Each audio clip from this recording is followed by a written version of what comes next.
Good afternoon, neighbors. Whenever I have friends visit Korea, I always ask them, hey, what you like the most? In Korea, we have such a wide variety of dishes, but always the answer includes Korean fried chicken. Now, when it comes to fried chicken, or food in general, I'm not like a saucy type. I like my sauce on the side.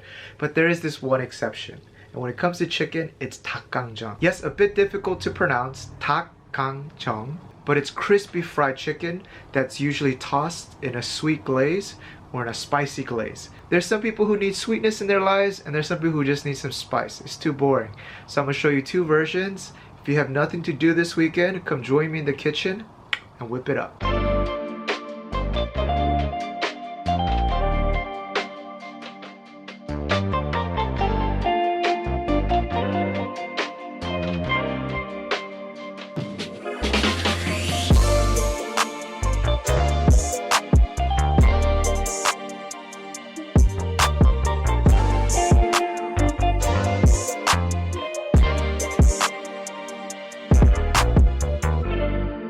We're gonna work with some plain old chicken breast. For a 3 to 4 person serving, we're gonna use 400 grams. But for this video, I told you I would show you two varieties, so 400, 400, I'm using 800. Take out your lovely pinky and measure to the second crease in your finger. And no, it doesn't have to be perfectly uniform. Just guesstimate. And if some pieces are a little bit too big, that's too generous here. Let's cut this in half. For these 400 grams of chicken breast, we're gonna do some base seasoning. We wanna salt this generously. Let's do 4 or 5 big pinches. That's 5 shakes of the black pepper. Then I got a half a teaspoon of minced ginger. We'll toss that in there. Finally, a tablespoon of mirin. This will minimize some of that chickeny smell. I like the coldness of these chicken breasts. Feels good. And we'll let these guys chill for 1 hour. Alright, let's start off with that sweet and tangy soy sauce version. Do 1.5 tablespoons of soy sauce, half a tablespoon of oyster sauce, 2 tablespoons of water, that's 1 tablespoon of sugar, and then we'll mince in 2 cloves of garlic, about a teaspoon of minced garlic. You're gonna need some rice syrup. There's another variety called gochujang. It's widely used in Korean recipes. The texture is just like honey. It sweetens and then thickens and provides like a nice glaze on top. But the reason I'm not using honey today is we need a lot. I've tried it with honey this past weekend, but that honey flavor, it overpowers everything and you just taste honey, so no good. And one more thing, I should add this oligosaccharide syrup. This is extracted from natural fruits and vegetables. If you don't have a Korean mart nearby, you could find it on gochujang.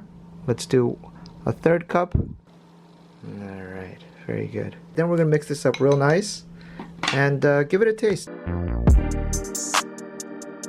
Alright, and then the spicy version, which I really like. 1 tablespoon of soy sauce, then half tablespoon of gochujang, 2 tablespoons of ketchup. Trust, it's gonna taste amazing. 1.5 tablespoons of sugar, that's 1. Then we're gonna mince around 3 cloves of garlic, or a half tablespoon of minced garlic, 2 scoops of water.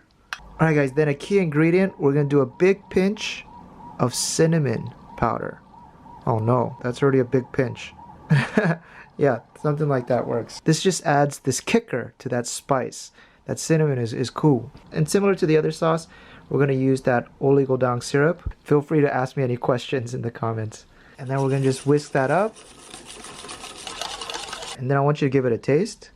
This is exactly the flavor that you get like at the Korean street stalls. And one last thing. I like to add these mild chili peppers. It just looks good in the sauce, so maybe about a half. Get rid of the seeds though. Alright, we'll toss this into our sauce as well. Sometimes the chicken will release a lot of residual water. There's none for me, but if you do have a lot of residual water, go ahead and like kind of empty it out. I'll skip that since mine looks pretty good. 3/4 cup of water. And then important thing here, we're not gonna drop in any egg whites. We're gonna simply use starch powder. I'm using potato starch. You can also use cornstarch. 2 big tablespoons in. Good, 2 in. Mix this in.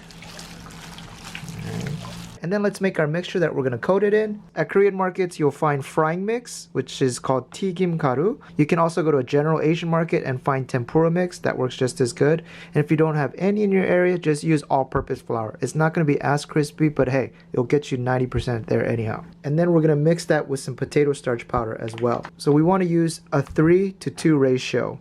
If you don't want to do math, just follow the steps. Alright, first the frying mix. Let's do around 3/4 cup.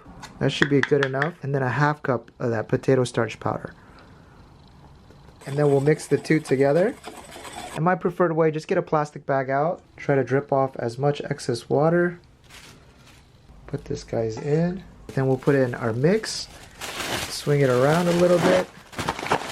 And take a look inside. It should be all evenly coated. Ooh, looks beautiful. Let's get some vegetable oil in. Let's get it up. We want to fry it once at like a medium temperature. So right when the bubbles start coming up, and carefully slide in the chicken pieces. Look at it go. Alright, it's been around 3 minutes. We're going to take them out. They're going to look a little white, but it's okay right now. They look uncooked, but if I open up the inside, fully cooked through, no pink. And it's also very juicy. You can eat it like this, but we want some more color. We want to get it much hotter. I'm going to give it around 1.5 minutes, maybe 2 minutes on this higher heat. And now if you take a look, they have a nice golden brown to them. Beautiful. They're going to continue to darken a little bit more. Alright, second batch done. And take a look at these beauties. Oh, so good. Make sure you eat one as you go. Keep energized. To be honest, you can stop here. This tastes good by itself. Put your frying pan on a medium. Let's start with the soy sauce one. Put that in there. So we don't want this sauce to burn. We just want it to reduce and turn into a glaze. So medium or medium-low heat. Alright, after around 30 seconds, let's put in our pieces.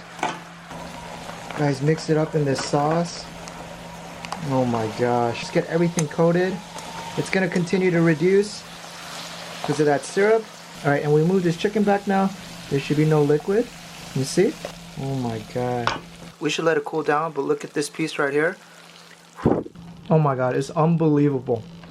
Again, exactly like the Korean street stalls. Nailed it. For this one, we're gonna add in 1 tablespoon of oil, and then I want you to add 1/2 tablespoon of gochujang and put this on a low heat. And what we're making is some chili oil. This is gonna really add another layer of flavor to that spicy sauce. So you see it going? All right, and once it's dissolved, we're gonna add in our sauce. Just mix it around for around 30 seconds. Add in your chicken. Just like last time, just keep moving around until that sauce really thickens up and you don't see it anymore. We'll turn off the heat. Alright, I gotta try this thing hot. Oh my god, this is something else. Oh my gosh, top it off with a little bit of that sauce. This is Dakgangjeong done Seoul Street style. All that's missing is a little flag right here, made by future neighbor. Alright, and as you can see, it's very sticky. I'll take a bite. The meat is still juicy on the inside. It's crunchy. Truly amazing, guys. If you've been contemplating a new recipe to make, this